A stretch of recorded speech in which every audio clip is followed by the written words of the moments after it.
So if you've been following the Bold Action Blueprint series, How to Get Out of a Revenue Plateau, you now have a couple of tools under your tool belt. The Work Quadrant formula, how I actually structure my work to move the needle in just 24 hours a week. You also know the myths you've been believing about taking action, and you have the fast and slow framework from video number 3. So you are ready to actually see a real life scenario, a process where I applied everything from the last 3 videos.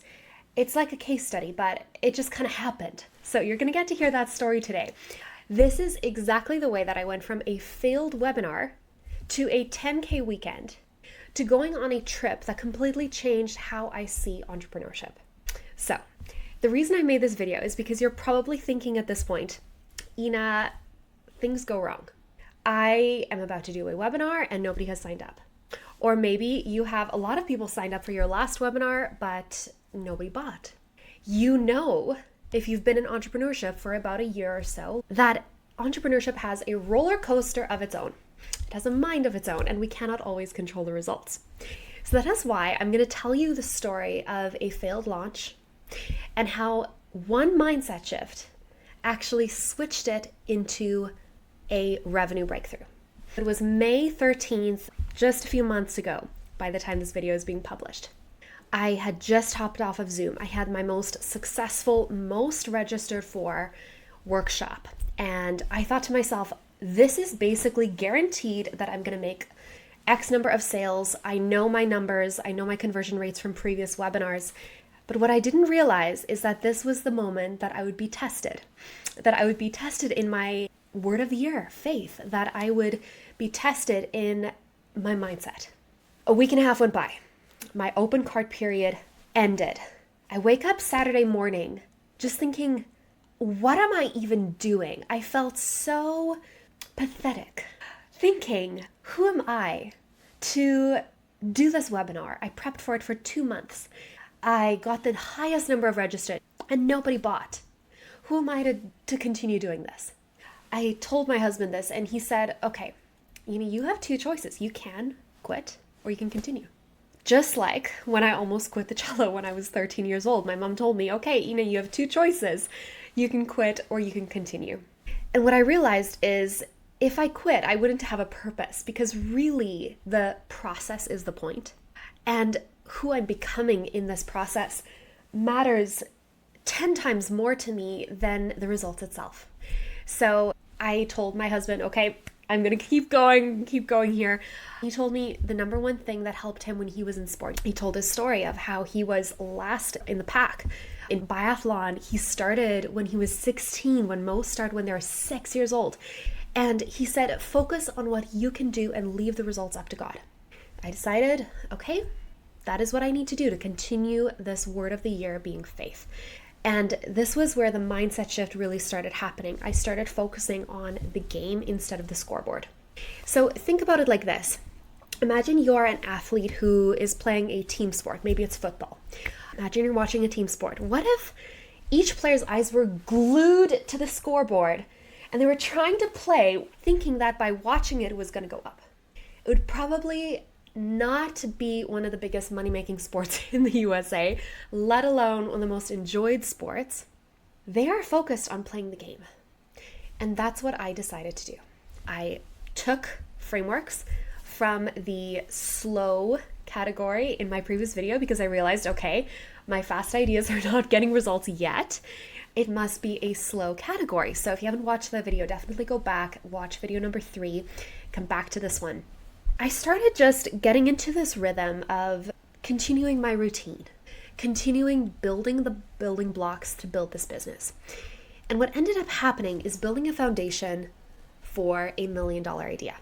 So if you've been watching me for a while, you know that in February, I hosted a workshop called the Find Your $1 Million Idea Workshop. In that workshop, we talked about what is a $1 million idea and some of the filters we need to assess and go through in order to know if something is viable, if something is scalable. That really is what $1 million idea is.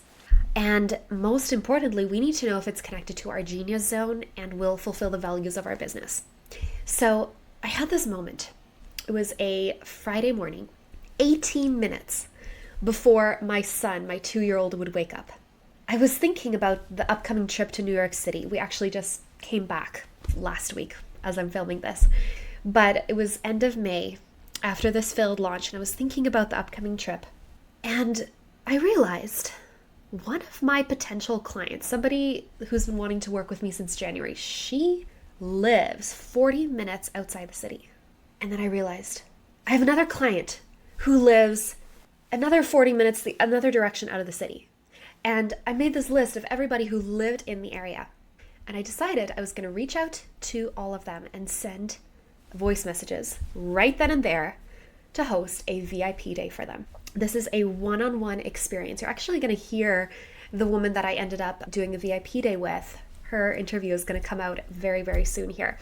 You're going to get to hear her experience. But I had this inspired idea. It was a Friday morning, 18 minutes before my son would wake up.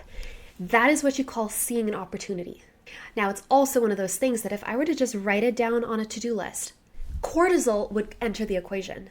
And I would not have the guts to just send those voice messages right then and there and follow my gut. This is connecting all these principles together. So I'd been following the 4-part work quadrant formula where I work 24 hours a week. I was focusing on my values of being a present mother. I was taking fast action and trusting my ideas. And I was building relationships over the long term. This all accumulated into the 10K weekend that followed. So remember, I had the failed launch. This was literally 1 week after cart closed for that event. I had this idea. I sent the messages. And guess what happened? 48 hours later, business days, so 2 business days later, on the following Tuesday morning, my time was sold out. The sale was made. I was completely booked out for the VIP day. If I had not done so, that idea would still be sitting in my head, and I would not have the beautiful memories with this new client. I would not have risen to the new level of coach that I am now after creating an entire VIP day experience for this woman. I would not have the heart for my clients and for my business if I hadn't taken action. It all accumulates and it all creates momentum. And I know that that's something you want. So the craziest part about this that I haven't even mentioned yet is how the 10K weekend came to be. Okay, so let's backtrack a little bit, review our dates here. So May 13th, I have the failed webinar. Failed, meaning I don't get any sales specifically from that event. And I close cart. I make that mindset shift of I'm going to trust what I can control, leave the results up to God. Then Friday morning, end of May, last Friday of May, I have this idea. Saturday, 2 people reach out to me and tell me that they want to join a 3-month coaching engagement. Sunday, I have another person join and the VIP day gets booked. So over the course of 2 days, that one weekend, all of these things happened. And it was almost unconnected to that previous webinar. Now, the moral of the story is this. It has to do more with the compound effect of our efforts. So every time that you trust your gut, you take action boldly. We're using the bold action frameworks you've been learning in this series. You work very intentionally on the 20% that's going to move the needle, and you focus on your zone of genius, magic happens. Abundance happens. And I am a different person because of going through that. I had to go through the valley. But one thing that I told a client just yesterday who was also in the valley feeling that pain of entrepreneurship is I told her, the valley is where the fruit grows. And if you can stick through and you go through the valley, you will get to the other side where your roots are deeper than any other fruit tree in that valley, where you have watered your genius zone, you have fertilized it, and you have focused on what really matters and what will really move the needle, even when it's scary. I cannot tell you how high my heart rate went when I sent those voice messages. You probably noticed my aura ring, quite large, very noticeable. It told me I was in a stress zone, just where my heart rate goes up a little bit. So it's actually a cool indicator. It's like a physical evidence that I was doing something outside of my comfort zone. Now, the other thing is when you are outside of your comfort zone, you're usually in your zone of genius. Usually. There's obviously some caveats to that. Okay, So the mindset shifts that enabled all of this to happen were the following. So it was a combination of focusing on my identity, who I am, and who I want to be, and whose I am over the results. It was faith over fear. So focusing on action as opposed to the results. As you can see, we're not focusing on results here. They come when we do all these things. And then number 3 was process over outcome, focusing on what I could control, meaning the 20% of work that'll move the needle, and adrenaline over analysis, moving in that dopamine window instead of overthinking. So this was kind of the case study that ties all these concepts together. And what I want you to do is I want you to actually list out the things you consider failures in business. I want you to list it out because the crazy thing is your next breakthrough might be disguised as a failure. I truly thought that webinar was a failure. And if we just look at the numbers, technically it was. But if I focus on the game instead of the scoreboard, I showed up. I showed up and did what I knew in my heart and my gut I needed to do, and I did it with courage, even though I was scared. You know, that saying that's so cliche, courage is not the absence of fear, it is taking action despite it. And what I want you to think about is, what are those moments that make your heart race? That is actually an inspired idea hiding behind a veil that you call fear. It's not really fear, it's inspiration. We just need to relabel what those physical symptoms actually mean. So let's say your heart starts beating faster. Is it because you're walking down the aisle, or is it because a tiger is chasing you? Your brain doesn't know the difference. Both events are life-changing, but one event is something you look forward to and the other one is something you would dread. Just the fact that your heart is racing doesn't mean that it's a bad thing. We often get into this bubble where we think we have to stay safe all the time. And honestly, what this does is it is self-sabotage, because you, my friend, are made for more.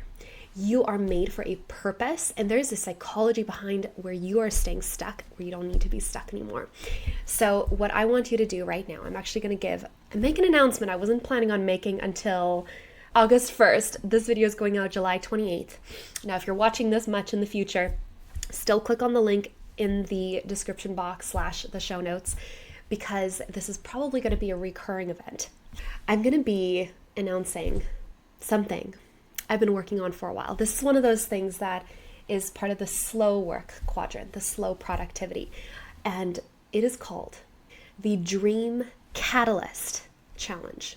I'm going to start hosting these monthly, but if you are watching this and you click on that link, you see a date in the future you can attend, I want you to register for it right now, because this is where we're going to break down the 3 top hurdles keeping you from taking that bold action and actually changing your business for the better, changing your business into something that can sustain your dreams, can sustain the lifestyle goals you have, that really is connected to your values and allows you to be that woman that you want to be. For me personally, I now have a business that allows me to be the mother that I want to be. And I'm not afraid of having more children. This is my second baby. I'm not afraid of that anymore because I know that the systems I've set up can sustain success over time. So you don't even have to be a mom in order to attend this challenge. I just use that as an example because I know that there are a lot of moms listening to this out there. So register for the challenge. It may not be free forever, but this round it's going to be free. The first 10 people are going to actually get guaranteed coaching on day number 2. So save your spot and I will see you in the room.